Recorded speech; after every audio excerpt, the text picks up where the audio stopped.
Hello everyone, welcome to Eklavya Snatak और मैं हूं सचिन। आज मैं आप सभी को बीए प्रोग्राम सेमेस्टर 3 से जो आपका सब्जेक्ट है ancient and medieval Indian political thought, इसके मोस्ट इंपॉर्टेंट क्वेश्चन आंसर्स करवाने जा रहा हूं।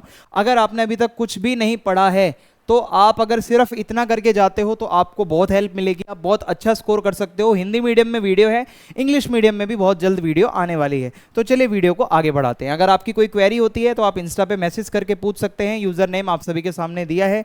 और अगर आपको हमारे फ्री पीडीएफ नोट्स को डाउनलोड करना है तो आप हमारे टेलीग्राम चैनल एकलव्य स्नातक 1 को ज्वाइन कर लेना, वहां आपको पीडीएफ्स मिलती रहेंगी। तो चलिए फिर वीडियो को आगे बढ़ाया जाए। सबसे पहला जो प्रश्न है हमारे सामने वो ये है कि प्राचीन एवं मध्यकालीन भारतीय राजनीतिक चिंतन के मुख्य स्रोत एवं विशेषताओं पर चर्चा करो। यानी कि जो हमारा प्राचीन भारत था उस समय के कुछ राजनीतिक यानी कि कुछ पॉलिटिकल चिंतन यानी कि कुछ थॉट्स कि उस टाइम के पॉलिटिकल थॉट्स कैसे थे वो आपको बताने हैं। फिर हम मध्यकाल पे आएंगे कि भाई जो मिडेवल इंडिया था हमारा, जिस टाइम पे ये मुस्लिम जो शासक थे वो रूल कर रहे थे, उनके टाइम पे हमारे पॉलिटिकल थॉट्स कैसे थे और इन सब के बारे में हमें कहां से पता चलता है, ये हमारा बेसिकली क्वेश्चन है। ठीक है, तो मैं आपको पहले तो स्रोत बताता हूं कि प्राचीन भारतीय राजनीतिक चिंतन के स्रोत कौन कौन से हैं। पहले मैं प्राचीन के बताऊंगा और उसके बाद आपको मैं मध्यकालीन के बताऊंगा। तो देखो, प्राचीन भारत के बारे में आप अगर इस टाइम के कुछ ये मतलब क्या पॉलिटिकल थॉट्स रहे हैं उसको समझने के लिए वेद और धर्मशास्त्र बहुत इंपॉर्टेंट है। ये भारत के सबसे कुछ पुराने धार्मिक और कानूनी ग्रंथ हैं। शास्त्रों में कानून लिखे हैं, ग्रंथों में धर्म की जानकारी है। तो वो ग्रंथ हमें बताते हैं कि राजाओं का कर्तव्य क्या हो। देखो उस टाइम पे कोई नेता तो था नहीं, उस टाइम की पॉलिटिक्स का मतलब है राजा से जुड़ी हुई बातें। ओके, तो राजाओं का क्या कर्तव्य है, राजा को न्याय करना चाहिए और शासन कैसे करना चाहिए और समाज में व्यवस्था कैसे बनाई जानी चाहिए, ये हमें वेद और धर्म शास्त्रों में अच्छा खासा बखूबी देखने को मिलता है। ओके, फिर इसके बाद है महाभारत और रामायण जैसे महाकाव्य। तो आपने नाम तो सुना ही होगा, ये महाकाव्य जो हैं ये हमें राजाओं के बारे में बताते हैं, शासकों की कहानियां बताते हैं। रामायण महाभारत दोनों ही कैसा नेतृत्व होना चाहिए, कूटनीति कैसे बनाई जानी चाहिए, नैतिकता कैसी होती है, न्याय क्या होता है, ये ग्रंथ पढ़ के आपको पता चल जाएगा। और महाभारत में भगवत गीता भी शामिल है जिसमें शासक की जिम्मेदारियां और कर्तव्य भी बताए गए हैं कि एक अच्छे राजा को क्या उसके अंदर क्वालिटीज होनी चाहिए और उसकी क्या जिम्मेदारियां हैं, क्या रिस्पॉन्सिबिलिटीज हैं, ये है। फिर है कौटिल्य, जिसको आप चाणक्य भी कहते हो, आपने देखा होगा चाणक्य नीति अगर आपने कभी सुना हो। तो कौटिल्य जो थे चाणक्य, उन्होंने एक किताब लिखी थी जिसका I am sorry, hold on.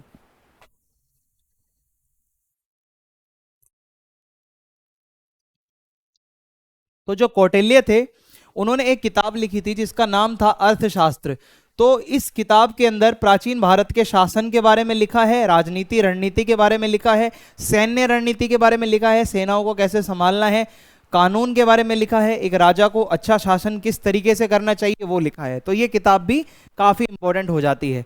फिर बौद्ध धर्म और जैन धर्म के कुछ ग्रंथ हैं जो कि हमें बताते हैं इस टाइम के बारे में। जातक कथाएं हैं, ठीक है, जो बौद्ध धर्म में मतलब छोटी छोटी कहानियां हैं, और जैन ग्रंथ हैं जो हमें अहिंसा, नैतिकता और कैसे हमें सभी प्राणियों को भाई उनका कल्याण करना चाहिए, जीव जंतु चाहे कोई भी है उसको मारना नहीं चाहिए, एक राजा का क्या कर्तव्य होता है, वो भी ये ग्रंथ हमें बताते हैं। चाहे बौद्ध धर्म के ग्रंथ हो चाहे जैन धर्म के ग्रंथ हो, तो ग्रंथ भी हमारे लिए इंपॉर्टेंट सोर्स हैं। फिर है शिलालेख और आदेश। शिलालेख का मतलब होता है, शिला मीन्स पत्थर, लेख मतलब उस पर लिखना। पत्थर के ऊपर जब कुछ लिखा होता है वो शिलालेख कहलाता है। तो पहले के समय में जो राजा होते थे वो पत्थरों पर उकेर कर अपनी जानकारियां लिखवाते थे। जैसे सम्राट अशोक है और भी कई राजा हैं जिन्होंने अपने शासन के बारे में, अपनी नीतियों के बारे में, अपने विचारों के बारे में उन पत्थरों पर लिखवाया, जो हमें देखने को मिलता है। और ये तो हो गए प्राचीन भारत की जानकारी के स्रोत कि उस टाइम पे हमें पॉलिटिकल थॉट्स कैसे पता चलते हैं। मिडेवल इंडिया मींस मध्यकालीन भारत जो है हमारा, उस टाइम पे क्या स्रोत है हमारे पास जानने के, वो अब हमें देखने हैं। सबसे पहले इस्लामी ग्रंथ, क्योंकि ये इस्लाम के आगमन का समय है मध्यकालीन भारत। इसमें जो हमें शासक देखने को मिलेंगे वो ज़्यादातर मुस्लिम शासक हैं। तो आप देखोगे तारीख ए फिरोज शाही, अकबरनामा, ये कुछ ऐसे फारसी ग्रंथ हैं जो हमें बहुत ज़्यादा जानकारी देते हैं शासकों के बारे में, न्याय प्रशासन, शासकों का क्या कर्तव्य होता है, जानकारी हमें बहुत अच्छी खासी मिलती है इस्लामी ग्रंथों से। फिर है सूफी और भक्ति साहित्य। तो सूफी संत जो हैं उन्होंने भी अपना साहित्य लिखा, उन्होंने भी अपनी शिक्षाएं दी हैं, उन्होंने भी बताया है कि भाई राजा को समानता वाला व्यवहार रखना चाहिए, भेदभाव नहीं करना चाहिए, सभी धर्मों का सम्मान करना चाहिए, और एक अच्छा शासन कैसा होता है जहां राजा सहिष्णुता के साथ रहे, यानी सभी को वो मतलब टॉलरेट करना सीखे, सभी धर्मों का सम्मान करे। तो ये सूफीवाद हमें बताता है। फिर कई यात्री भी आए इस टाइम पे, जो कई इतिहासकार भी रहे जिन्होंने इतिहास लिखा। फॉर एग्जाम्पल इब्ने बतूता, ये ऐसा यात्री था, और एक अल बिरूनी, इन्होंने क्या करा, अपनी अपनी किताब लिखी थी। ठीक है, अल बिरूनी ने जो है लिखी थी किताब उल हिंद। ठीक है, आपने कभी 12th में पढ़ा होगा किताब उल हिंद। और ये इसने इब्न बतूता ने लिखी थी रिहेला। ये दो किताबें हैं इनकी जो हमें उस टाइम के बारे में जानकारी देती हैं, इस्लामिक शासक कैसे होते थे। अब ये तो हो गए स्रोत। अब आपको ये देखना है कि उस टाइम पे किस तरीके के पॉलिटिकल थॉट्स चलते थे। प्राचीन और मध्यकालीन भारतीय राजनीति में क्या पॉलिटिकल थॉट होता था, राजनीतिक चिंतन कैसा होता था, वो मैं आपको बताने जा रहा हूं। तो देखिए, धर्म के बारे में ज़्यादा बताया गया है। जितनी भी हमें प्राचीन ग्रंथ है वो बताते हैं प्राचीन भारतीय राजनीतिक विचार हमेशा से ही धर्म की अवधारणा के इर्द गिर्द घूमता है कि आपका धर्म क्या है, राजा का कर्तव्य क्या है, अपनी प्रजा की रक्षा करना, व्यवस्था को बनाए रखना, न्याय वाला एक राजा हो जो सभी के साथ न्याय करे, यही उसका राजधर्म है। न्याय करना, सभी की रक्षा करना, ये है। ठीक है, और जनता का कल्याण करना, ये हमें देखने को मिलता है। जो शासक हैं वो अपने लोगों का रखवाला माना जाता है, क्योंकि कोई भी दिक्कत आएगी तो राजा ही बचाएगा अपने लोगों को, और उनके कार्यों का उद्देश्य यही होता है कि राजा सभी का कल्याण करे। प्राचीन ग्रंथ भी इसको राजधर्म के नाम से पुकारते हैं, जो एक राजा का धर्म है।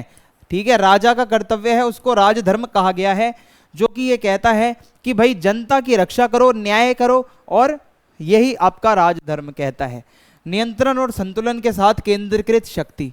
जितनी पुराने ग्रंथ हैं वो ये बताते हैं कि भाई राजा सबसे पावरफुल होता था और उसके पास सारे महत्वपूर्ण अधिकार थे, लेकिन उन्हें मंत्रियों और सलाहकारों और धार्मिक विद्वानों द्वारा भी सलाह दी जाती थी। राजा के इर्द गिर्द उसके मंत्री भी रहते थे, विद्वान भी होते थे दरबार में, और इससे ये सुनिश्चित होता था कि वे निष्पक्ष रूप से शासन करें और नैतिक सिद्धांतों का पालन करें। वो जो आसपास जो बैठे होते हैं विद्वान, वो राजा को सही गलत बताते रहते थे कि क्या सही है क्या गलत है, तो राजा कंट्रोल में रहता था, ऐसा नहीं है मन मर्जी से कुछ भी कर लेता था।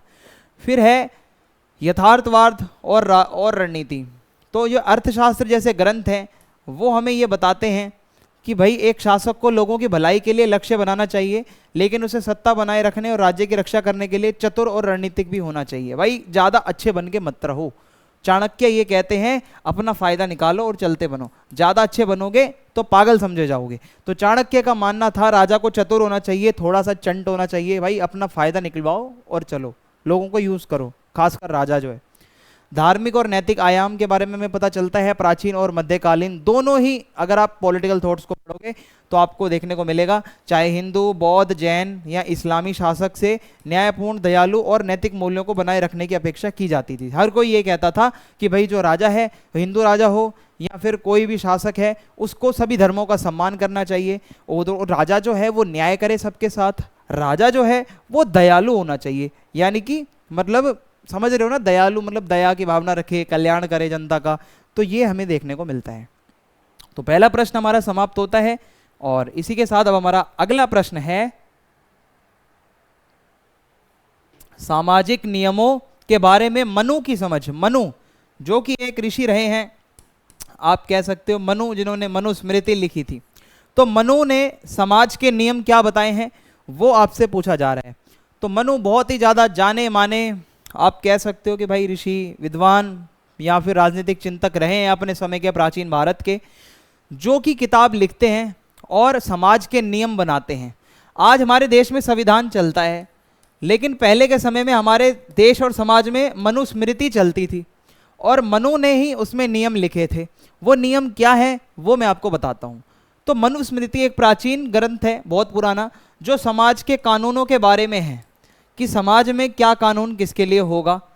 लोगों को यह भी बताया गया है कि कौन से बंदे को क्या काम करना है समाज में, ये भी नियम बनाया था। तो इसको वर्ण व्यवस्था कहा जाता है। वर्ण व्यवस्था का मतलब होता है समाज को वर्गों में बांट देना, और मनु ने समाज को 4 वर्गों में या 4 वर्णों में बांटा है। जो उनके काम भी उनको सौंपे हैं। 4 कैटेगरी होती है हमारी, वो क्या है मैं आपको बताता हूँ। सबसे पहले ब्राह्मण आता है। ब्राह्मण वो लोग होते हैं जो पुजारी होते हैं, जो विद्वान होते हैं, जो पढ़ाते हैं, पढ़ते हैं, पूजा पाठ करते हैं। फिर आते हैं दूसरे नंबर पर क्षत्रिय लोग, जो योद्धा हैं, जो राजा महाराजा हैं, जिनका काम है समाज की रक्षा करना और शासन करना। तीसरे नंबर पर मनु ने वैश्यों को रखा है, जो व्यापारी लोग हैं, जो किसान लोग हैं, जो व्यापार करते हैं। लास्ट में आते हैं शूद्र। ये लोग जो हैं बाकी के ऊपर के तीनों की सेवा करते हैं, इनके पास कोई विशेष अधिकार नहीं है। तो ये 4 कैटेगरी है, 4 वर्ण हैं जो मैंने आपको बता दिए हैं। आई होप बहुत सिंपल आपको समझ में आ गया होगा। ठीक है, तो ये मनु ने नियम बनाए थे। ब्राह्मण जो पढ़ते हैं, पढ़ाते हैं, क्षत्रिय जो लड़ते हैं और अपना प्रशासन संभालते हैं, वैश्य जो किसान है, खेती करते हैं और कामकाज करते हैं, व्यापार करते हैं, शूद्र जिनके पास कोई स्किल नहीं है, वो बस अपना सेवा करते हैं बाकी सभी लोगों की। फिर उसके बाद मनु ने एक और प्रणाली बताई है जिसको हम कहते हैं आश्रम प्रणाली। आश्रम प्रणाली का मतलब होता है जीवन के चरण होते हैं, स्टेजिस। हमारा जो जीवन है उसकी अलग अलग स्टेजिस होती हैं। तो मनु ने व्यक्ति के जीवन में 4 चरण बताए हैं। बहुत ईजी है, वर्ण व्यवस्था में भी 4 चीजें हैं और इसमें भी 4 चीजें हैं। क्या है आइए हम समझते हैं। सबसे पहला चरण होता है ब्रह्मचर्य, फिर उसके बाद होता है गृहस्थ, फिर होता है वानप्रस्थ, फिर होता है सन्यास। ये 4 कैटेगरी या 4 स्टेजेस हैं हमारी लाइफ में। 1 बाय 1 समझते हैं। सबसे पहले आता है ब्रह्मचर्य। ये आपका विद्यार्थी जीवन है।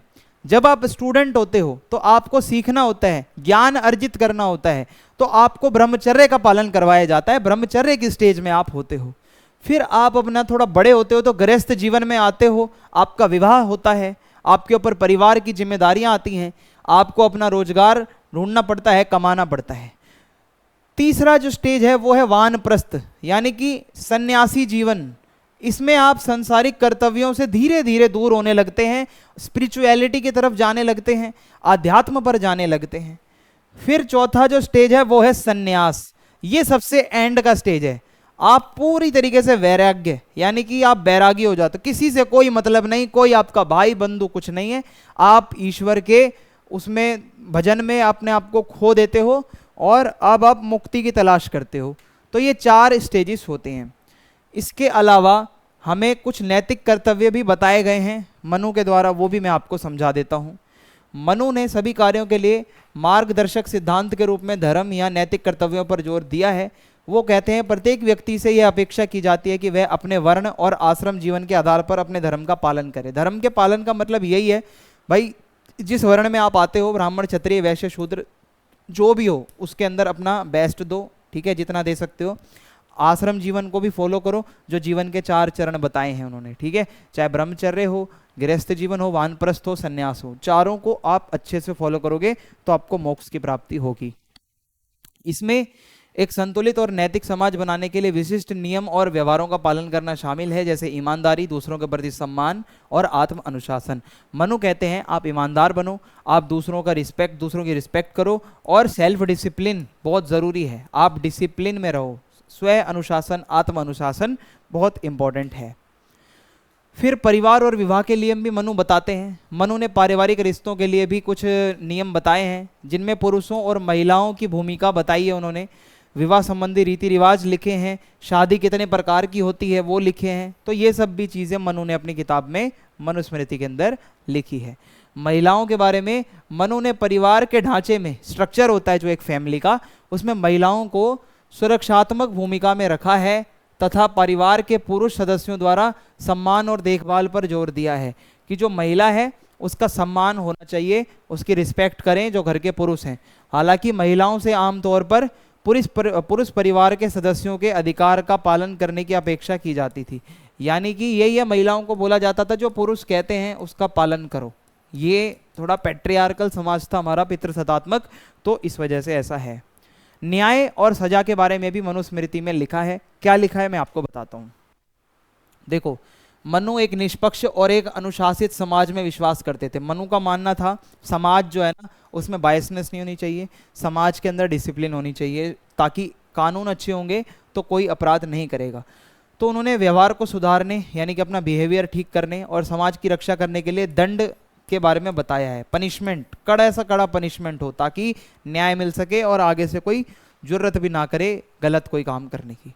मनु ने राजा की भी भूमिका बताई है। राजा या शासक को सामाजिक कानूनों का पालन करने वाला माना जाता था। माना जाता है कि राजा को खुद पहले कानूनों का पालन करना है जो लोगों की रक्षा करेगा, और अगर राजा को लगता है कोई गलत काम करता है तो राजा उनको दंडित करेगा, राजा उनको सजा देगा। ओके, तो इस तरीके से ये राजा की भूमिका भी मनु ने बताई है। धार्मिक और नैतिक जीवन में मनु क्या कहते हैं?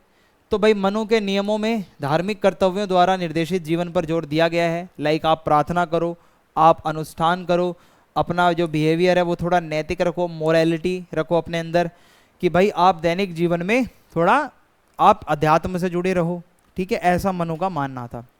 अगला हमारा जो प्रश्न है वो है बृहस्पति द्वारा वर्णित राजकला के विभिन्न आयामों का परीक्षण करो। बृहस्पति कौन है? वो भी एक ऋषि थे। उन्होंने भी कुछ प्राचीन समय में बताई हैं बातें कि शासन की कला क्या होती है, एक राजा को क्या करना चाहिए।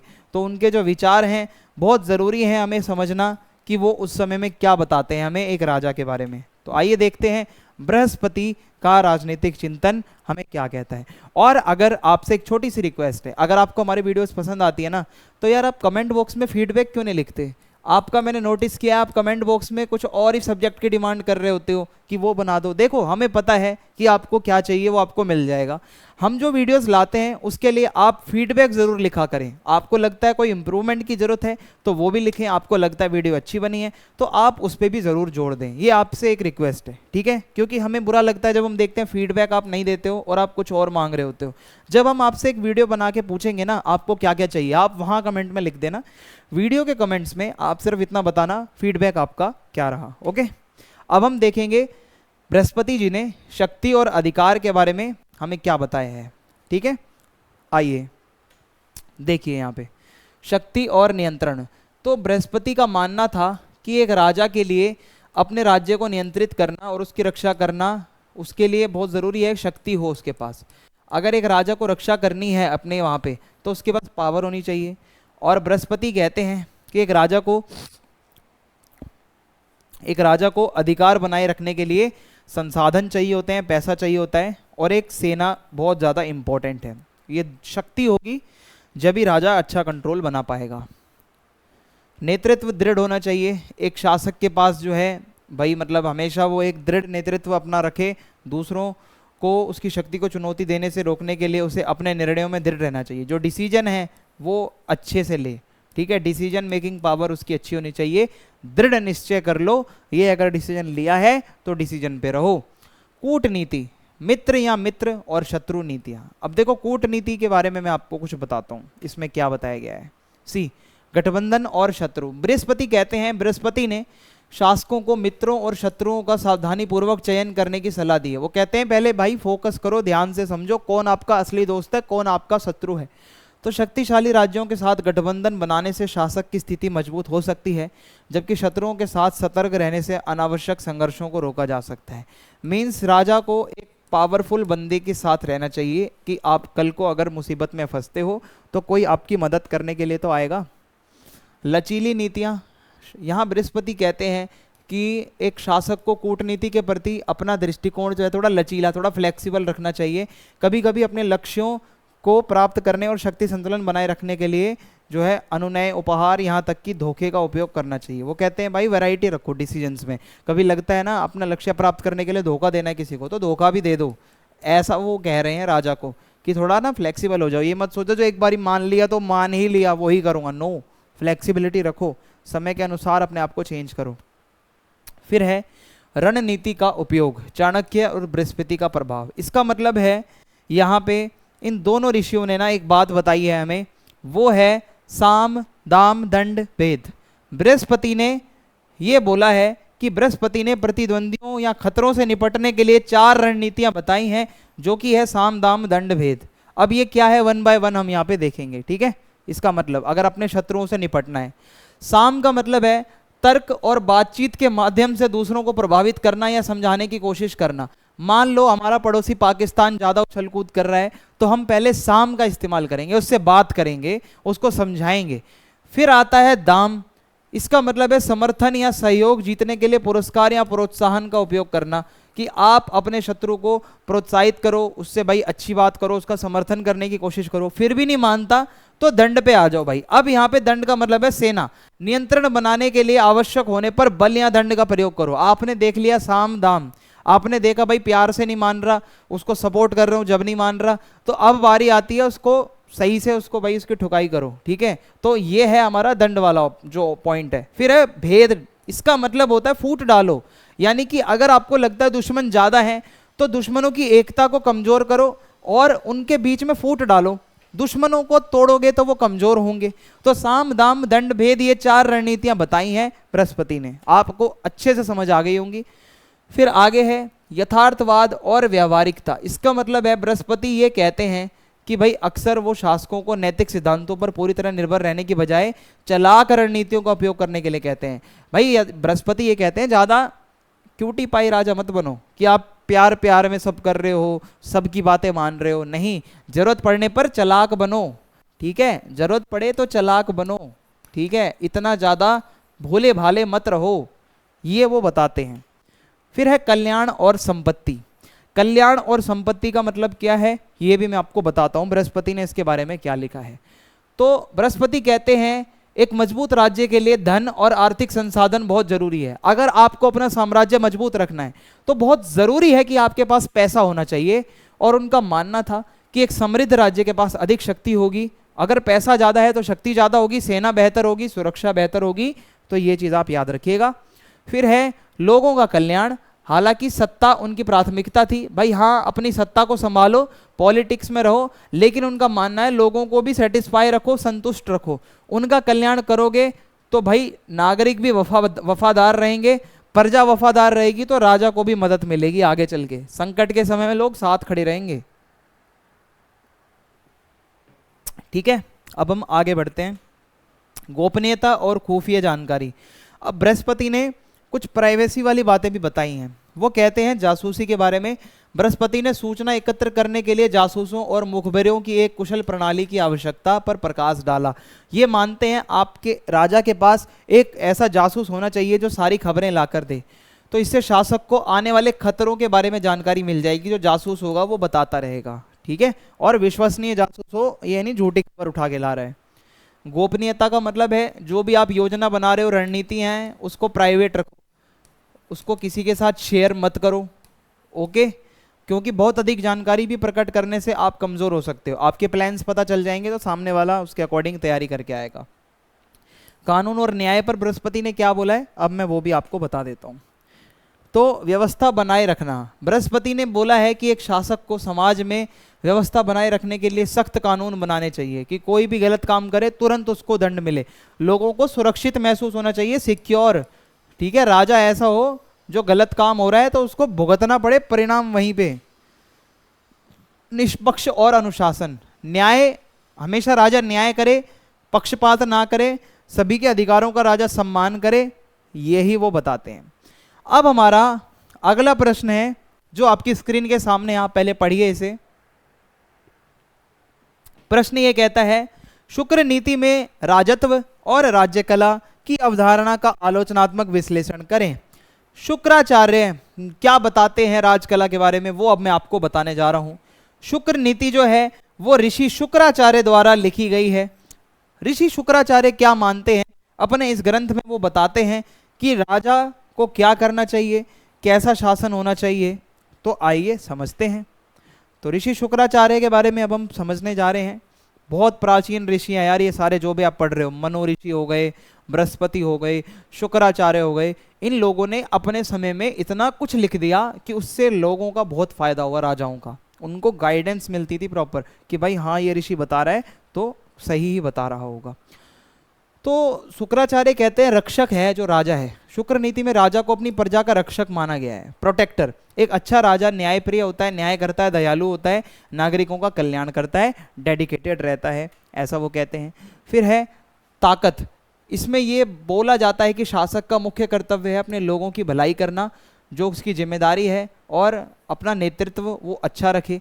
हालांकि इसमें एक आलोचना भी है कि भाई इसमें हालांकि सुरक्षा बहुत ज़रूरी होती है, लेकिन यह ध्यान कभी कभी राजा को स्वतंत्रता पर सुरक्षा को प्राथमिकता देने के लिए प्रेरित कर सकता है, जो संभावित रूप से सामाजिक व्यवस्था के पक्ष में व्यक्तिगत अधिकारों को सीमित कर सकता है। इसका मतलब ये है कि भाई हालांकि सुरक्षा बहुत जरूरी है, लेकिन फिर भी कभी कभी राजा को स्वतंत्रता पर सुरक्षा को प्राथमिकता देना, कि आप जो है सुरक्षा तो कर रहे हो पर लोगों को स्वतंत्रता नहीं दोगे तो इससे क्या होगा, उनके अधिकारों को आप सीमित कर रहे हो। आप जनता को स्वतंत्र रखो, अधिकार दो जनता को।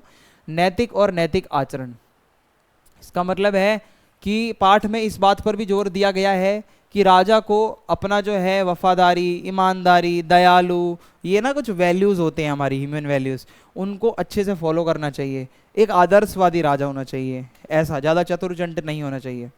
फिर उसके बाद इसमें ये बताया जाता है भाई देखो नैतिक आचरण क्या है, अगर आप अच्छी चीज़ें फॉलो करते हो तो राजा अपनी प्रजा से भाई उनको रिस्पेक्ट मिलेगी, जो जनता है वो उसको भाई उतना सम्मान देगी, जिससे एक पॉजिटिविटी का एक एग्जाम्पल क्रिएट होगा सोसाइटी में, समाज में। लेकिन ज़्यादा कंपटीशन है और अक्सर जहाँ चारों तरफ दुश्मन है, तो ज़्यादा आप आदर्शवादी और नैतिकवादी बनोगे ना तो आपका जो साम्राज्य है वो ख़त्म भी हो सकता है, क्योंकि आपके चारों तरफ चंट लोग बैठे हैं और आप बन रहे हो आदर्शवादी, ईमानदार, भोले भाले, तो ये ऐसे काम नहीं चलता। ओके, फिर आता है पूर्ण अधिकार और अनुशासन। इसका मतलब है शुक्र नीति एक मजबूत राजा की वकालत करती है कि राजा बहुत मजबूत होना चाहिए जिसके पास सारे अधिकार हों। तो उसका मतलब है निर्णय लेना, कानूनों को लागू करना, सारी शक्ति राजा के पास हो, ठीक है, और कोई अव्यवस्था समाज में ना फैले। तो एक मजबूत अगर एक राजा होगा, साम्राज्य होगा, तो इससे राज्य सुचारू रूप से काम करेगा, कोई विद्रोह नहीं होगा, अराजकता नहीं फैलेगी, कानूनों का सम्मान होगा। लेकिन यदि न्याय और करुणा के साथ संतुलन नहीं बनेगा, यदि बैलेंस नहीं होगा, तो निरंकुश राजा भी तानाशाह बन जाता है। तो फिर ऐसे में बहुत बुरा होता है, वो अपनी शक्तियों का दुरुपयोग करके लोगों को तंग भी कर सकता है। फिर उसके बाद है, अगर मैं आपको आगे बताऊं, कल्याण के बारे में यहाँ पे कुछ बताया गया है। कल्याण पर ध्यान केंद्रित करने से, अगर राजा लोगों का कल्याण करेगा तो उससे क्या होगा, ये सुनिश्चित होगा कि लोगों की जरूरतें पूरी होंगी। कल्याण क्या होता है भाई, शिक्षा, स्वास्थ्य सेवाएं देना, है ना, खाना पीना वो प्रोवाइड करना, तो लोग अच्छा महसूस करेंगे, क्वालिटी लाइफ जिएंगे। आलोचना ये है कि भाई अगर आर्थिक समृद्धि पर बहुत अधिक ध्यान केंद्रित करने से राज्य अत्यधिक भौतिकवादी बन सकता है, जिससे व्यक्तिगत स्वतंत्रता या सांस्कृतिक विकास जैसे अन्य मूल्यों की उपेक्षा होती है। इसका मतलब है कि यदि जो राजा है वो अपनी सिर्फ आर्थिक समृद्धि पर ही ज़्यादा फोकस्ड है, तो राजा पैसे में ही पैसा ही बनाता रह जाएगा, वो जनता के लिए कुछ नहीं करेगा। कल्चरल, सांस्कृतिक विकास भी तो करना जरूरी है, या सिर्फ पैसा ही बनाते रहोगे। तो इसका पॉजिटिव नेगेटिव दोनों आपको बताना है। फिर है शुक्र नीति में राजा मतलब राज्य कला की कुछ प्रमुख अवधारणाएं क्या हैं, अब मैं आपको वो समझाता हूँ, ठीक है। तो देखिए, सलाहकारों और परामर्श का महत्व, ये शुक्र नीति में कहा गया है राजा कितना भी ताकतवर हो उसको अपने सलाहकारों की बात माननी चाहिए, सलाह लेनी चाहिए मंत्रियों की। एक मजबूत सलाहकार जो है वो हमेशा डिसीजन लेने में मदद करती है, जो एक टीम होगी सलाहकारों की। और ये दृष्टिकोण जो है हमें यही बताता है, सामूहिक ज्ञान, जब लोग कई सारे बैठे होंगे तो कई सारे आइडियाज आएंगे, उससे क्या होगा, निर्णय अच्छा होगा। आलोचना ये है कि सलाहकारों पर भरोसा करना भी कभी कभी भाई गलत हो सकता है। मान लो सलाहकार हेर फेर कर दे, अपने फायदे की ज़्यादा सोच रहा हो, तो ये भी दिक्कत हो सकती है, कभी कभी भरोसा पूरा तो नहीं किया जा सकता। व्यावहारिकता और रणनीति पर ध्यान दें। शुक्र नीति में कहा गया है कि भाई राजा को रणनीतिक संसाधन संपन्न तथा राज्य की रक्षा के लिए आवश्यक होने पर चालाक भी होना चाहिए। अब थोड़ा सा ये कह रहे हैं, अगर आपके पास संसाधन नहीं है, आपको राज्य की रक्षा करनी है, रणनीति बनानी है, तो थोड़ा बहुत आप चालाक भी जरूरत पड़ने पर बनो, ठीक है। फिर क्या है कि एक फ्लेक्सिबिलिटी रहेगी, यह लचीलापन राजा को अलग अलग परिस्थितियों में ढलने में मदद करेगा कि भाई कभी परिस्थिति ऐसी है तो चालाक भी बनना पड़ रहा है। आलोचना यह है इसकी कि भाई रणनीति और चालाकी पर जोर भ्रामक या क्रूर रणनीति को प्रोत्साहित कर सकता है, जो लोगों की नज़र में राजा की छवि खराब करता है। अब राजा ज़्यादा भी चतुर हो जाएगा ना, तो लोग बोलेंगे अरे ये तो चतुर राजा है, अरे ये तो चंट राजा है, तो ये भी गलत है। थोड़ा बैलेंस बना के रखना बहुत इंपॉर्टेंट है इसमें। फिर है दंड और पुरस्कार का उपयोग। इसमें बताया गया है लोगों को वफादार और प्रेरित बनाए रखने के लिए दंड और पुरस्कार। अगर कोई गलत काम कर रहा है उसको दंड दो, समाज में कोई अच्छा काम कर रहा है तो उसको पुरस्कार दो, तो इससे क्या होगा, समाज में एक अच्छा मैसेज जाएगा। तो यही है, इसके माध्यम से क्या है, लोग नियमों का पालन करेंगे, लोग समाज में अच्छा काम करेंगे, अपराध कम होंगे। लेकिन दंड पर अत्यधिक निर्भरता भय की संस्कृति पैदा करती है। ज्यादा दंड दोगे तो लोगों में डर बैठ जाएगा, जिससे लोग सम्मान की बजाय डर से कार्य करेंगे, है ना। अगर ज्यादा दंड खतरनाक हुआ तो क्या होगा, लोगों में आक्रोश भी हो सकता है। ये राजा तो बहुत खतरनाक है। अगला प्रश्न है हमारा कौटिल्य सप्तांग सिद्धांत, यानी कि कौटिल्य का सप्तांग सिद्धांत क्या है, स्वामी का में क्या महत्व है उसके अंदर, ये आपसे पूछा जा सकता है। तो कौटिल्य ने अपने सप्तांग सिद्धांत में स्वामी, जिसको आप राजा कह सकते हो, राजा की अवधारणा बताई है।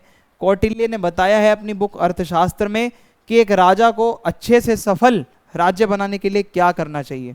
कौटिल्य भाई बहुत ज्यादा अपने समय के बहुत ज्यादा दिमाग में तेज थे। तो अब हम आगे बढ़ते हैं और देखते हैं इसमें क्या बताया गया है। केंद्रीय नेतृत्व और स्थिरता, तो समझते हैं क्या कहते हैं ये। स्वामी राज्य के मूल में है, इसका मतलब है जो साम्राज्य है उसका सबसे कोर जो है वो स्वामी है। स्वामी है तो राज्य है, यानी कि जिस प्रकार हृदय शरीर को जीवित रखता है उसी प्रकार राजा एक साम्राज्य को जीवित रखता है, यानी कि राजा सबसे इंपॉर्टेंट, स्वामी ही सबसे इंपॉर्टेंट होता है। फिर एक बुद्धिमान और एक सक्षम स्वामी राज्य को समृद्धि की ओर ले जा सकता है, लेकिन एक कमजोर और भ्रष्ट स्वामी राज्य का पतन का कारण बन सकता है। ऐसा कौटिल्य कहते हैं कि अगर राजा समझदार है, राजा अच्छे से काम कर रहा है तो वो साम्राज्य को बहुत ऊपर ले जाएगा, लेकिन राजा ही अगर पागल है, राजा ही कमजोर है तो वो राज्य का पतन भी करवा सकता है। कौटिल्य ने इस बात पर जोर दिया है कि राज्य की सफलता काफी हद तक राजा के चरित्र, उसकी स्किल्स और उसके निर्णयों पर निर्भर करता है। कौन सा राज्य कितना आगे जाएगा वो राजा पे डिपेंड करता है, राजा का जो है चरित्र कैसा है। आदर्श और नैतिक उदाहरण, इसका मतलब क्या है आइए समझते हैं। कहने का मतलब है जो राजा है, जो स्वामी है, उससे अपेक्षा की जाती है कि वह अपनी प्रजा के लिए उच्च नैतिक उदाहरण प्रस्तुत करे, जैसे ईमानदारी, अनुशासन, दयालु रहे, निष्पक्ष रहे। ये सब ना क्या होते हैं, ये सारी चीजें होती हैं जो नैतिकता, आप ईमानदार हो, आप दयालु हो, आप निष्पक्ष हो, तो इससे जनता में अच्छा मैसेज जाता है, राजा हमारा अच्छा है। जब लोग अपने राजा को सम्मानजनक तरीके से देखेंगे ना तो वो उसका सम्मान भी करेंगे और उसके उदाहरण का अनुसरण करने की अधिक संभावना रखते हैं, यानी कि जो भी फिर राजा बोलेगा सभी लोग उसको मानेंगे अच्छे से, वो भी रिस्पेक्ट के साथ। कौटिल्य के अनुसार राजा को विलासिता यानी लग्जरी और लालच से दूर रहना चाहिए, लोगों के कल्याण पर ध्यान ज्यादा देना चाहिए, विनम्रता से काम करो एकदम शांत होकर। और यदि स्वामी या राजा न्यायप्रिय और दयालु होगा तो इससे राज्य में शांति बनेगी, व्यवस्था बनाई रखेगी, और इसके अलावा लोगों पर भरोसा भी बनेगा, विद्रोह भी नहीं करेगा कोई कल को चल के कि राजा के अगेंस्ट कोई खड़ा हो गया, ऐसा भी नहीं होगा। ठीक है। राज्य मामलों के लिए निर्णय करता, जो राजा है उसी को निर्णय लेना चाहिए, ऐसा कौटिल्य कहते हैं। वो कहते हैं कि स्वामी को राज्य में सर्वोच्च अधिकार प्राप्त है, यानी कि बड़े बड़े डिसीजन, कानून, नीतियां, रणनीतियां, गठबंधन, अर्थव्यवस्था, सारे निर्णय राजा ही लेता है। तो उसके निर्णय लोगों की भलाई, राज्य की सुरक्षा और प्रशासन की सफलता को प्रभावित कर सकते हैं। तो राजा को अपना डिसीजन सोच समझ कर लेना चाहिए, राजा का एक डिसीजन कई लोगों के ऊपर प्रभाव डाल सकता है। और उदाहरण के लिए यदि स्वामी सिंचाई प्रणाली में सुधार करने का निर्णय लेता है तो इससे बेहतर कृषि उत्पादन हो पाएगा और इस प्रकार अधिक समृद्धि आएगी। तो स्वामी अच्छे अच्छे काम करेगा तो जनता का भला होगा, और यदि वो ऐसे मुद्दों की उपेक्षा करते हैं तो राज्य गरीबों और मतलब अशांति से ग्रस्त हो सकता है। अगर सिंचाई प्रणाली अच्छी नहीं करेगा राजा खेती बाड़ी पर ध्यान नहीं दे रहा है, अच्छे से उसका विकास नहीं कर रहा है, तो क्या होगा, गरीबी आ जाएगी, विकास नहीं हो पाएगा, आर्थिक रूप से पिछड़ जाएगा साम्राज्य। जनता का रक्षक, राजा को जनता का रक्षक माना जाता है। जो राजा होता है वो लोगों का प्रोटेक्टर है। तो स्वामी का एक महत्वपूर्ण कर्तव्य है अपने लोगों की आंतरिक और बाहरी खतरों से जो है रक्षा करना, कानून और व्यवस्था बनाए रखना, लोगों को अपराधों से बचाना, विवादों को सुलझाना निष्पक्ष रूप से। और बाहरी रूप से अगर दुश्मन का हमला है तो भी राजा ही उसको संभालेगा, राजा ही भाई उससे लड़ेगा। ठीक है। और इसका मतलब है उसे कूटनीति और युद्ध में कुशल होना चाहिए। राजा हमेशा फिट एंड फाइन होना चाहिए, एकदम सही रणनीति चुनना उसको आता हो और राज्य को कैसे सुरक्षित रखना है, अच्छी सेना बनाए रखे, और स्वामी ऐसा माहौल बनाए कि लोग जहाँ शांति से रह सकें, राज्य पे कोई खतरा ना हो, ये राजा से एक्सपेक्ट किया जाता है। अन्य तत्वों का समन्वयक, इसका मतलब क्या है मैं आपको समझाता हूँ। देखिए ये जो हमारा सप्तांग सिद्धांत है उसमें स्वामी की भूमिका बताई जाती है, ठीक है, कि मतलब स्वामी की भूमिका अन्य 6 तत्वों अमात्य, जनपद, दुर्ग, कोष, दंड और मित्र का समन्वय और प्रबंधन करना भी है। सप्तांग थ्योरी में ये बातें भी बताई जाती हैं। ये जो जितने तत्व हैं, अमात्य, जनपद, दुर्ग, कोष, दंड और मित्र, ये क्या होते हैं? ये कुछ तत्व होते हैं जिससे मिलकर इनके मतलब क्या है कि मतलब अगर इनके साथ कोऑर्डिनेशन नहीं होगा तो राजा अच्छे से काम नहीं कर पाएगा। जैसे सबसे पहला तत्व है अमात्य, इसका मतलब होता है मंत्री। तो राजा जो है वो मंत्रियों को अपने साथ लेकर चले, मंत्रियों की सुने। फिर आता है कोष। कोष का मतलब है कोष को सार्वजनिक परियोजनाओं और सेना के लिए उचित बजट और धन सुनिश्चित करने के लिए स्वामी की देखरेख की आवश्यकता होती है। कोष मीन्स पैसा। अगर पैसे पे सही कंट्रोल नहीं है तो ना सेना को संभाल पाएगा, ना जनता को लिए मतलब ना जनता के लिए कुछ कर पाएगा। युद्ध के समय प्रशिक्षण और रणनीतिक योजना के लिए दंड को स्वामी के नेतृत्व की आवश्यकता होती है। यानी कि सेना के ऊपर भी फोकस, सेना भी एक तत्व है भाई, ठीक है, सप्तांग थ्योरी में, कि सेना भी मजबूत होनी चाहिए। फिर है मित्र या फिर सहयोगी। तो सहयोगियों को शांतिपूर्ण संबंध बनाए रखने या मजबूत गठबंधन बनाने के लिए स्वामी के कूटनीतिक कौशल के माध्यम से प्रबंधित किया जाता है। स्वामी के अंदर वो डिप्लोमेसी होनी चाहिए, कूटनीति होनी चाहिए, वो अपने पड़ोसियों को मजबूत, दोस्तों को अपना मतलब साथी बनाए, उनसे गठबंधन करे, तो एक साम्राज्य मजबूत रहता है इसके वजह से। एक अच्छे स्वामी के क्या व्यक्तिगत गुण होते हैं, अब मैं आपको वो बता देता हूँ। क्या कुछ इंडिविजुअल फीचर्स होते हैं, गुण होते हैं। ज्ञान होना चाहिए भाई, स्वामी जो राजा है वो अच्छी शिक्षा प्राप्त करे, खासतौर पर उसको शासन कला आनी चाहिए, उसके अंदर नैतिकता हो। साहसी होना चाहिए भाई, बहादुर, डरपोक राजा काम का नहीं होता। न्याय करे निष्पक्ष रूप से, कोई पक्षपात ना करे, प्रजा के साथ एकदम इक्वल ट्रीटमेंट करे भाई सभी के साथ। और दयालु हो राजा जो है, उसे अपनी प्रजा के कल्याण की चिंता हो और मतलब प्रजा के हित में काम करे, कल्याण करे। सेल्फ डिसिप्लिन हो और बहुत ज़्यादा अनुशासन में राजा रहे, ज़्यादा लग्जरी में या भोग विलास या विलासता में लिप्त ना रहे, समझ रहे हो, राजा जो है थोड़ा इन सब से दूर रहे। अगला प्रश्न है अब हमारा, कौटिल्य के मंडल सिद्धांत के ऊपर प्रकाश डालो। क्या आपको लगता है कि यह समकालीन भारत में प्रासंगिक है? अपने उत्तर के कारण भी बताओ। तो कौटिल्य ने एक सिद्धांत और दिया, एक तो सप्तांग थ्योरी आपकी आ सकती है, एक आपका मंडल सिद्धांत आ सकता है। तो कौटिल्य ने जो मंडल सिद्धांत है उसमें विदेशी संबंधों और रक्षा के लिए एक रणनीति बताई है कि विदेश संबंध कैसे होने चाहिए आपके, और वो भी अर्थशास्त्र में ही उन्होंने लिखा है।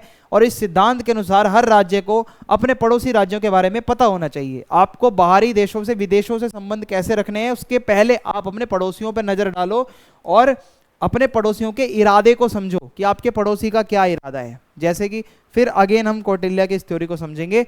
ये मंडल सिद्धांत इसको कहा जाता है, जो कि विदेश मामलों के लिए है। क्या है आइए बताता हूं। निकटतम पड़ोसी शत्रु।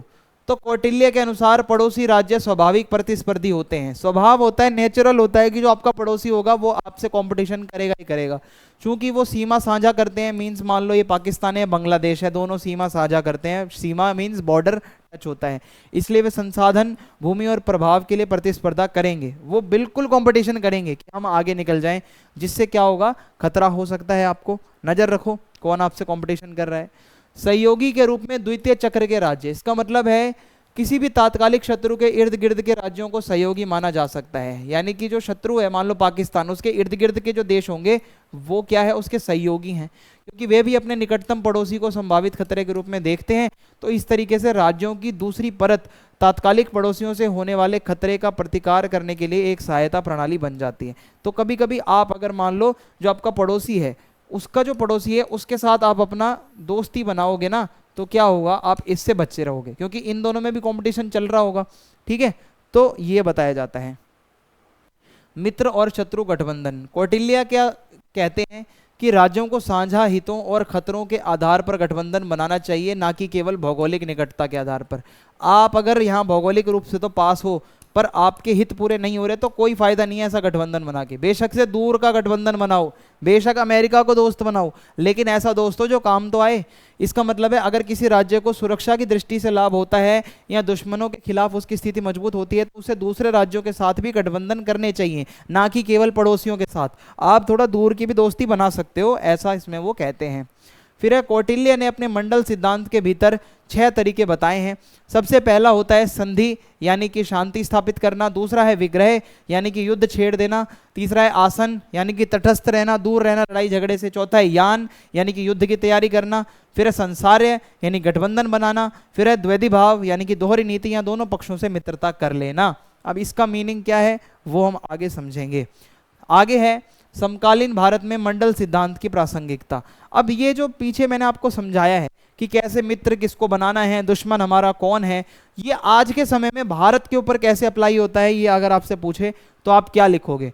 देखो, भू राजनीतिक स्थिति, भारत के कुछ ऐसे पड़ोसी देश हैं जिनके साथ उसके जटिल रिश्ते हैं, जैसे पाकिस्तान और चाइना, दोनों से हमारा बॉर्डर टच होता है।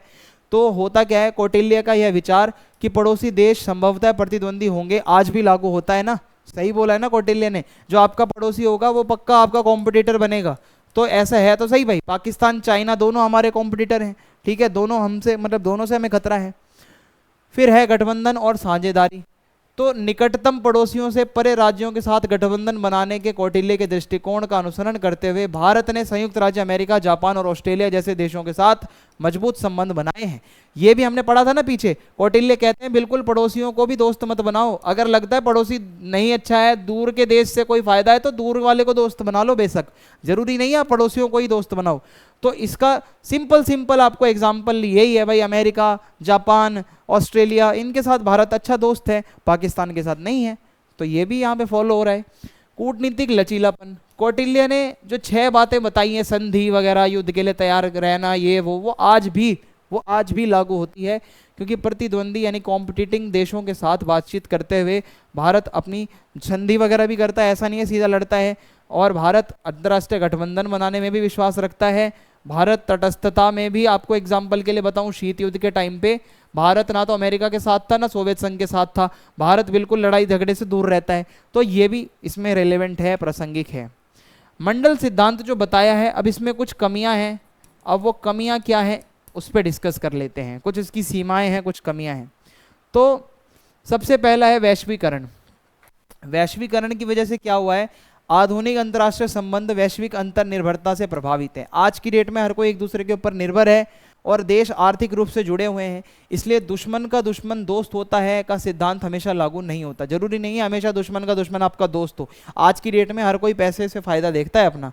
उदाहरण के लिए भारत और चीन प्रतिस्पर्धा कर सकते हैं, लेकिन वे बड़े पैमाने पर व्यापार भी करते हैं, समझ रहे हो। ऐसा दुश्मन नहीं है कि हम उसके साथ व्यापार ही करना छोड़ दें, नो, वैश्वीकरण की वजह से जुड़े हुए हैं, तो भाई ये नहीं लागू हो रहा है यहाँ पे। फिर दूसरा है अंतर्राष्ट्रीय संगठन, आप कितना ही दुश्मन बन जाओ, आप कितना ही कुछ कर लो, लेकिन आपको भाई, आप उन चाइना भी एक ही ग्रुप में आ जाएगा, आप भी एक ग्रुप में आ जाओगे, आपको साथ काम करना पड़ेगा। तीसरा है परमाणु प्रतिरोध। कौटिल्य के समय में सैन्य शक्ति मुख्य रूप से सेनाओं के आकार और ताकत के बारे में थी। आज परमाणु प्रतिरोध और उन्नत तकनीक ने युद्ध और कूटनीति की प्रकृति को बदल दिया है, यानी जिससे प्रत्यक्ष संघर्ष की संभावना कम हो गई है, लेकिन यह अधिक खतरनाक हो गया है। अब ना सीधा लड़ाई नहीं होती जैसे पहले होती थी, अब क्या लड़ाई होगी तो सीधा परमाणु छूटते हैं। परमाणु इतनी जल्दी कोई चलाता नहीं है, अलाउड नहीं है, तो अब वैसा युद्ध नहीं होता जैसा कौटिल्य के समय में होता था। तो इस वजह से समकालीन समाज में व्याप्त असमानताओं पर कबीर के विचार। तो संत कबीर 15वीं सदी के जो कबीर जी हैं, संत कबीर, वो समाज सुधारक भी थे। उन्होंने देखा जाति धर्म समाज में बहुत ज़्यादा हम बटे हुए हैं, तो उन्होंने कुछ अपनी बातें बताई हैं जो मैं आपके साथ शेयर करने जा रहा हूँ। कबीर को बच्चा बच्चा जानता है भाई, कौन नहीं जानता कबीर को, सबने इनके बारे में कभी ना कभी पढ़ा होगा, इनके दोहे पढ़े होंगे। जाति विभाजन, जो ये जातियां हैं, ब्राह्मण क्षत्रिय वैश्य शूद्र या और ये जो वर्ण व्यवस्था है, इसको ये बिल्कुल गलत मानते हैं। कबीर का मानना है कि बिल्कुल भी आप लोगों को जो है जातियों में और ऊंच नीच में डिवाइड मत करो, ये गलत व्यवहार मत करो। कबीर का मानना था जन्म या जाति की परवाह किए बिना सभी लोग समान हैं। कोई कहीं किसी के भी घर जन्मा हो, इट डजंट मैटर, आप जो काम करते हो उससे आप जाने जाते हो, यानी कि आप अपने कार्यों से पहचाने जाते हो। तो उनका ये संदेश है, वो लोगों को कहता है कि जाति से परे देखो भाई, सभी के साथ इक्वल समानता का व्यवहार रखो। धार्मिक पाखंड, जो हिंदू है चाहे मुस्लिम है, जो भाई पाखंड की वाली चीज़ें हैं ना, वो दोनों में ही हैं, ऐसा कबीर मानते हैं कि दोनों ही गलत हैं। कबीर ने कई लोगों को देखा, हिंदुओं को मुसलमानों को दोनों को, जो सच्ची भक्ति या समझ के बिना धार्मिक प्रथाओं का पालन करते थे, यानी कि वो सच्चे भक्ति नहीं कर रहे लेकिन वो अपने आप को कह रहे हैं हम हिंदू है हम मुस्लिम है, भक्ति वो भी फॉलो नहीं कर रहे सही से। तो ये जो पाखंड है यही गलत है। ईश्वर के प्रति सच्चा प्यार करो ना आप मतलब ये है कि आप सिर्फ दिखावा मत करो, आप असली में भक्ति करो, ऐसा कबीर कहते हैं। एकता और समानता का आवाहन, कबीर कहते हैं हिंदू मुस्लिम सभी सिख जो भी हैं सब एक साथ रहें और ज्यादा लड़ाई झगड़ा ना करें और मित्रता बनाए रखें, ठीक है, ये आवाहन किया है। तो कबीर एक ही सार्वभौमिक ईश्वर के विचार में विश्वास करते हैं, चाहे वो राम है, चाहे वो अल्लाह है, चाहे वो रहीम है, जो भी है वो एक ही है, कबीर कहते हैं, और एकता को प्रमोट करते हैं। उन्होंने लोगों को विभाजित करने वाली धार्मिक और सामाजिक बाधाओं को खारिज किया। जो ऐसा धर्म, ऐसी नीतियां जो आपको बांटती हैं वो गलत है। कबीर के अनुसार सभी समान हैं, सब बराबर हैं, सभी एक ही ईश्वर की संतान है, कबीर ऐसा मानते हैं। कबीर की पंक्तियां अक्सर सार्वभौमिक भाईचारे की भावना व्यक्त करती हैं कि पूरे दुनिया भर में भाईचारा हो और सभी समुदायों के बीच सद्भाव हो, अच्छी भावना हो, भाईचारा हो, प्यार मोहब्बत हो, दोस्ती हो और समाज में कोई ऐसी जाति व्यवस्था ना हो। विनम्रता और करुणा पर जोर, कबीर कहते हैं हमें विनम्र रहना चाहिए, ज़्यादा एग्रेसिव नहीं रहना चाहिए, थोड़ा सहिष्णु बनो, दूसरों को भी भाई सम्मान दो।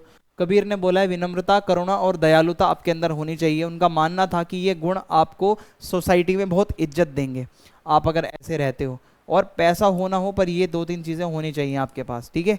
तो अपनी शिक्षाओं के जरिए कबीर का उद्देश्य यही था कि आप अपना आध्यात्मिक विकास करो, अपना कैरेक्टर अच्छा बनाओ, आप थोड़ा नैतिकता रखो अपने अंदर। अगला प्रश्न है बहुत ही ज़्यादा जो रिपीट होता है, अद्वैत वेदांत दर्शन क्या होता है, दर्शन और राजनीति में इसका महत्व क्या है। तो अद्वैत वेदांत हिंदू धर्म का एक प्रमुख दर्शन है, एक फिलॉसफी है, और जिसे प्रमुख दार्शनिक आदि शंकराचार्य जी ने 8वीं शताब्दी में दिया था। आदि शंकराचार्य जी ने हमें यह बताया था अद्वैत जो आपका वेदांत दर्शन है, जहां वेदों का अंत होता है, तो उसका कंक्लूजन जो है हमें शंकराचार्य जी, आदि शंकराचार्य जी बताते हैं। क्या बताते हैं समझो। अद्वैत वेदांत एक हिंदू दर्शन है, हिंदू धर्म में एक फिलॉसफी है जो एकता की शिक्षा देती है कि हम सभी एक हैं और सब कुछ जुड़ा हुआ है, सारी चीजें एक हैं, ये समझ लो। अद्वैत का मतलब होता है नॉन ड्यूअलिज्म, यानी कि इसका मतलब है दो नहीं है। अद्वैत को आप लिखोगे सिंपल हिंदी में दो नहीं बल्कि एक, दिस इज कॉल्ड अद्वैत, यानी कि आप एक ही हो। और फिर ये कहते हैं एकता।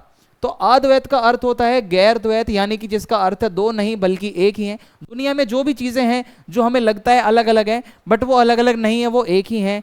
जो आपकी व्यक्तिगत आत्मा होती है, जो आपके अंदर की आत्मा है, और जो सार्वभौमिक आत्मा है, जो परम ब्रह्म है, वो सब एक ही है। हम उस ईश्वर के ही अंश हैं जो हम इस दुनिया में आए हैं, और अपने कर्मों का फल भोग कर ये चक्र चलता रहेगा, वापस हम उसी ब्रह्म में लीन हो जाएंगे। यानी कि वो ईश्वर और हम मनुष्य अलग अलग नहीं बल्कि एक ही हैं। हम उसी मतलब परम ब्रह्म का ही अंश हैं जो इस दुनिया पर आए हैं।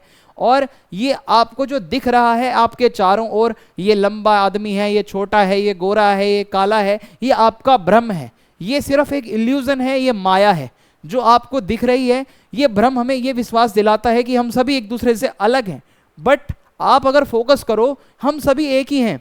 आपका सिर्फ बाहरी स्ट्रक्चर अलग है, आपकी आत्मा तो उसी परम ब्रह्म से ही आ रही है जहां से हम सब आ रहे हैं। हम अंदर की जो हमारी आत्मन है, जो हमारी आत्मा है, वो तो वही है, सबकी सेम है। तो ऐसा वो कहते हैं। फिर वो मुक्ति या मोक्ष के बारे में बताते हैं कि अद्वैत वेदांत फिलोसफी ये बताती है कि हम जो है आप इस पुनर्जन्म के चक्कर से मुक्त हो जाओ। ये दुनिया में कुछ नहीं है, दुख ही दुख है इस दुनिया में, इस अर्थ पे, इस पृथ्वी पर केवल दुख है। जब हम समझते हैं कि हमारा सच्चा स्वयं सार्वभौमिक आत्मा का हिस्सा है तो हमें शांति और स्वतंत्रता मिलती है। हम ये सोचेंगे ना मुझे तो इसी शरीर में रहना है, मुझे तो 100 साल 200 साल जीना है, मुझे यही बॉडी पसंद है अपनी, तो आपको कभी मुक्ति कभी मोक्ष नहीं मिलेगा। आप सोचो आपकी जो अंतर जीवात्मा है वो परम ब्रह्म से मिली हुई है और आप वापस उनसे मिलना चाहते हो, तो जब आपको देखो कितना सुख मिलेगा। आप सिर्फ केवल मटेरियलिस्टिक चीजों के पीछे भागोगे तो आपको कभी सुख नहीं मिलेगा। अब हमारी फिलॉसफी दर्शन शास्त्र में ये अद्वैत वेदांत जो है सिद्धांत, इसका क्या रोल है, तो देखो बहुत बड़ा प्रभाव है। हिंदू धर्म के अंदर बहुत सारी बातें आती हैं, उसमें से एक ये है।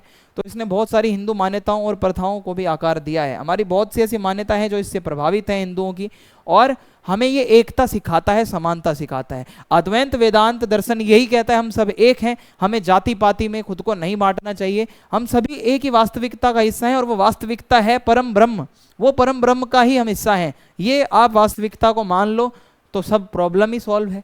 व्यक्तिगत विकास, अद्वैत लोगों को, अद्वैत जो सिद्धांत है वो लोगों को सत्य की खोज के लिए अपने अंदर देखने तथा भौतिक चीजों से अत्यधिक आसक्त ना होने के लिए प्रोत्साहित करता है। जो भौतिक चीजें हैं, जो लग्जरी है, जो गाड़ी है, जो मकान है, जो पैसा है, जो धन दौलत है, जो ऐशो आराम है, ये साइड करो, अपने अंदर का सच ढूंढो, सच जानो कि आप हो क्या। समाज और राजनीति में क्या महत्व है अद्वैत दर्शन का, तो वो भी मैं आपको बता देता हूं। देखिए, शांति और सहिष्णुता को बढ़ावा देना, अगर आप अद्वैत वेदांत को सही से पढ़ते हो तो आपको ये तो पता चल गया हम सब एक ही हैं, कोई हिंदू मुस्लिम कुछ नहीं है, सब हम एक ही उसकी संतान हैं। तो आप लोगों को सम्मान की दृष्टि से देखोगे, समाज में सब जुड़े रहेंगे, समाज हमारा आगे बढ़ेगा। फिर है प्रभावित भारतीय नेता। महात्मा गांधी भी अद्वैत मतलब अद्वैतवाद से प्रभावित थे, महात्मा गांधी भी इसकी सराहना करते हैं, और गांधी जी ने इन विचारों का इस्तेमाल भी किया। गांधी जी ने हिंदू मुस्लिम को एक करने के लिए आवाज उठाई थी और उन्होंने बोला था, तो कहीं ना कहीं अद्वैत वेदांत से ही तो प्रभावित थे ना वो, जब वो कह रहे थे कि हम सब एक हों। समान अधिकारों का आधार, जो आज हम सभी को संविधान में एक ही अधिकार दिए गए हैं, चाहे कोई गोरा है, काला है, नेता है, कुछ भी है, तो वो एक ही चीज जो है वो अद्वैत से ही तो आई है, वो यहीं से तो आई है। ठीक है, ये बातें हैं। अगला प्रश्न है यहाँ पे हमारा शासन और न्याय पर। तिरुवल्लुवर के विचार क्या थे। तो ये जो तिरुवल्लुवर हैं ये प्रसिद्ध प्राचीन तमिल कवि हैं और बहुत बड़े दार्शनिक रहे हैं तिरुवल्लुवर। इन्होंने बताया है अपनी पुस्तक तिरुकुरल में कि शासन कैसा होना चाहिए, एक बुद्धिमान व्यक्ति कैसा होता है, शासक कैसा होता है। तो आइए अब हम ये तिरुवल्लुवर ने जो बताया है इसके ऊपर चर्चा करते हैं। ये रिपीटेड क्वेश्चन है सारे, जो आने के चांसेस है बहुत ज्यादा। और देखते हैं एक अच्छे शासक के अंदर क्या गुण होते हैं, वो मैं आपको समझाने की कोशिश करता हूं। तो देखिए, तिरुवल्लुवर का मानना था कि शासक को बुद्धिमान होना चाहिए, अनुशासित होना चाहिए, निष्पक्ष होना चाहिए। एक आपको कॉमन चीज बताऊं, ज्यादातर लोगों ने राजाओं के लिए यही लाइनें यूज करी हैं। एक अच्छे शासक को लोगों की रक्षा करनी चाहिए, शांति बनाए रखनी चाहिए, ईमानदार हो, दयालु हो। वो ये भी कहते हैं शासक के अंदर अहंकार नहीं होना चाहिए, शासक को विनम्र रहना चाहिए और लोगों की क्या जरूरतें हैं उसको समझना चाहिए। फिर वो न्याय और निष्पक्षता के ऊपर भी बताते हैं कि राजा को न्याय करना चाहिए, निष्पक्ष रहना चाहिए। और उन्होंने बोला कि शासक को निर्णय लेना है या किसी को दंड देना है तो निष्पक्ष होकर दो, बाइसनेस मत करना, और यहाँ पे जो निर्दोष हैं उनकी रक्षा करो, जो दोषी हैं उनको दंड मिले। और तिरुवल्लुवर ये भी कहते हैं कि भाई आप जो है अपना फायदा मत देखो, पक्षपात मत करो, हमेशा सच का मतलब समर्थन करो। लोगों की करुणा और कल्याण, एक अच्छे राजा को लोगों के कल्याण के ऊपर ज्यादा ध्यान देना चाहिए। कैसे?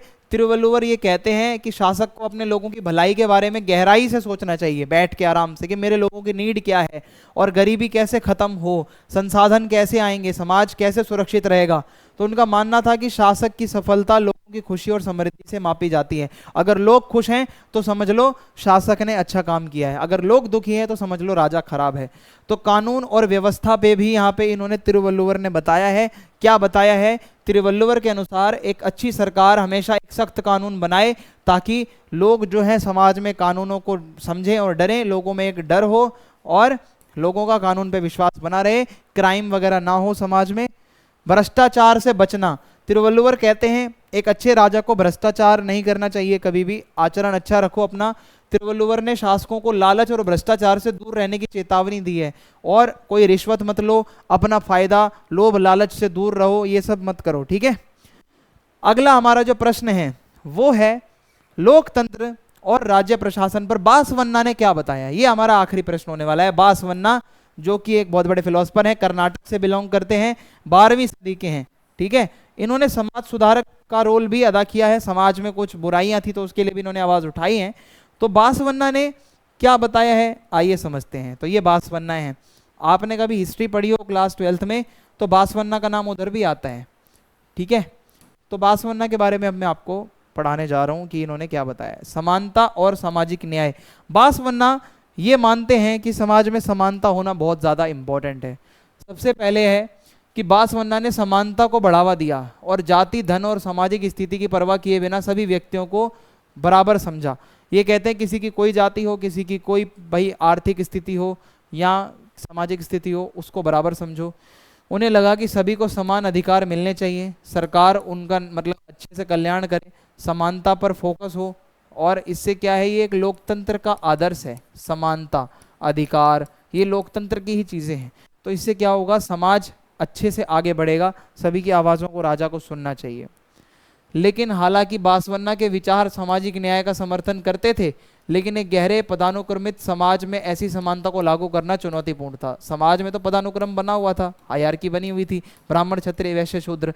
इनके विचार तो अच्छे हैं, पर क्या इन रियलिटी इतना ईजी था उसको लागू करना? नहीं। तो अपने समय के अनुसार उनके जो अपनाने के लिए समाज तैयार नहीं था, उनके विचारों को उल्टा इन्हीं कोई गलत बोल दिया जाता था। जवाबदेही और नैतिक नेतृत्व। अब यहाँ पे बासवन्ना ने क्या बताया है, आइए देखते हैं। तो बासवन्ना का मानना था कि नेताओं को नैतिक और जवाबदेह होना चाहिए, यानी कि नेता लोगों को जवाब दें अगर कुछ भी वो कर रहे हैं, और ईमानदार रहें, निष्ठा के साथ काम करें, दयालु बने। उन्होंने इस बात पर जोर दिया है कि प्रशासक को खुद को लोगों का सेवक मानना चाहिए। आप राजा मत समझो, खुद को लोगों का सेवक समझो, और जनता के हितों को, अपना हित जो है छोड़कर जनता के हित के बारे में ज़्यादा सोचो। और ये विचार एक ऐसे शासन को बढ़ावा देगा जहां लोगों की सेवा होगी, लोग खुश रहेंगे। ओके, ये बासवन्ना का मानना था। लेकिन हालांकि ये सिद्धांत सुनने में तो आदर्श लगता है, लेकिन व्यवहार में इसको इम्प्लीमेंट करने में बहुत मुश्किल हो जाता है, क्योंकि सत्ता में बैठे लोग जो है ना, वो इतना लालच में आ जाते हैं, वो अपना फ़ायदा ज़्यादा देखते हैं, लोगों के बारे में कम सोचते हैं। पॉसिबल नहीं है, सुनने में बस अच्छा लगता है। जाति आधारित पदानुक्रम की आलोचना। जातियों में विभाजन जो है, इसका पूरा ये विरोध करते हैं जो हमारे बासवन्ना जी हैं। इनका मानना है कि जाति व्यवस्था ये जो है बहुत बेकार चीज़ है, और सामाजिक ये जो जाति व्यवस्था है, इससे क्या है, प्रशासन को बिल्कुल प्रभावित नहीं होना चाहिए। सबको समान समझा जाना चाहिए। हर कोई, चाहे उसकी पृष्ठभूमि, बैकग्राउंड कुछ भी हो, समाज में वो योगदान दे सकता है। ऐसा मत समझो कोई शूद्र है तो उसको कोई अपॉर्चुनिटी ही ना दे, तो ये गलत बात है। सबको भागीदारी का मौका दो, ऐसा बासवन्ना मानते थे। बट अगेन, जो उनका टाइम था, मध्यकालीन युग में समाज में जाति व्यवस्था बहुत गहराई से थी, इसलिए ये सारी चीज़ें से बिल्कुल एकदम हटाना बहुत मुश्किल था। उनके विचार क्रांतिकारी थे, लेकिन उनके समय में इनको लागू करना, ये इसको मतलब इम्प्लीमेंट करना बहुत मुश्किल था। बस सुनने में इनके विचार अच्छे थे, समाज इतना एक्टिव नहीं था। स्थानीय निर्णय निर्माण के माध्यम से सशक्तिकरण। इसका मतलब क्या है, इसको भी मैं आपको बताता हूँ। तो बासवन्ना का ये मानना था कि बासवन्ना ने समुदाय आधारित निर्णय लेने का समर्थन किया, कि राजा अकेला निर्णय ना ले, समुदाय को साथ लेके चलो, कोई भी डिसीजन लेना है सबकी राय लो। और यह दृष्टिकोण लोकतंत्र से कहीं ना कहीं मिलता जुलता है, ठीक है, जहाँ सभी लोग अपनी राय देंगे और उसके बाद राजा काम करेगा। तो ये सुनने में अच्छा लग रहा होगा आपको। हालांकि स्थानीय निर्णय लेने की प्रभावशीलता अलग अलग हो सकती है, और यह बड़े अधिक जटिल मुद्दों के लिए अच्छी तरीके से काम नहीं कर सकता, ठीक है, जिसमें कुछ डिसीजन ऐसे होते हैं जिसमें राजा को ही डिसीजन लेना होता है। अब हर बात आके तो राजा जनता से पूछेगा नहीं। तो केवल स्थानीय शासन पर निर्भर रहने से विभिन्न क्षेत्रों में नीति और कानून प्रवर्तन में असंगतियां हो सकती हैं। केवल आप अगर जनता से ही सब पूछते रहोगे तो आप कानून अच्छे से लागू नहीं कर पाओगे। राजा को अपने आप भी डिसीजंस कुछ लेने होते हैं, क्योंकि जनता बहुत सारी होती है, हर किसी के अपने अलग विचार होंगे, आप सबको खुश नहीं कर सकते, तो राजा को अपना भी डिसीजन लेना पड़ता है। धर्म और राज्य की भूमिका। अब बासवन्ना ने धर्म और राज्य के ऊपर क्या बताया है, ये भी समझ लीजिए। तो बासवन्ना का ध्यान आध्यात्मिकता पर था, यानी कि आप मेडिटेशन करो, जो शासन से अलग एक व्यक्तिगत यात्रा है। उनका मानना था कि राज्य के मामलों को धार्मिक पूर्वाग्रहों से निर्देशित नहीं किया जाना चाहिए। राज्य का जो भी काम है ना, वो आप सेक्युलर होके करो, धर्म के नजरिए से मत करो। धर्मनिरपेक्षता होना बहुत जरूरी है। राजा कोई भी काम कर रहा है तो वो हिंदू, मुस्लिम, सिख, ईसाई, जैन, बौद्ध सभी के लिए समान व्यवहार करे। जो राजा है किसी के साथ भेदभाव ना करे। लेकिन उस समय में प्रशासन से धर्म को अलग करना बहुत मुश्किल था, क्योंकि भाई लोगों के अंदर भी ये क्रांति नहीं थी, ना राजा के अंदर ये विचार थे। तो कुछ लोगों ने तो इस विचार का विरोध तक भी किया। जो लोग हिंदू थे वो कहेंगे भाई क्यों राजा सेक्युलर बने, हिंदू धर्म के हिसाब से चलना चाहिए राजा को। तो ये आपका पूरा का पूरा था कंटेंट जो मैंने आपको करवा दिया है। फीडबैक ज़रूर देना। वीडियो समाप्त होती है, वीडियो को लाइक करें, शेयर करें। जय हिंद, जय भारत।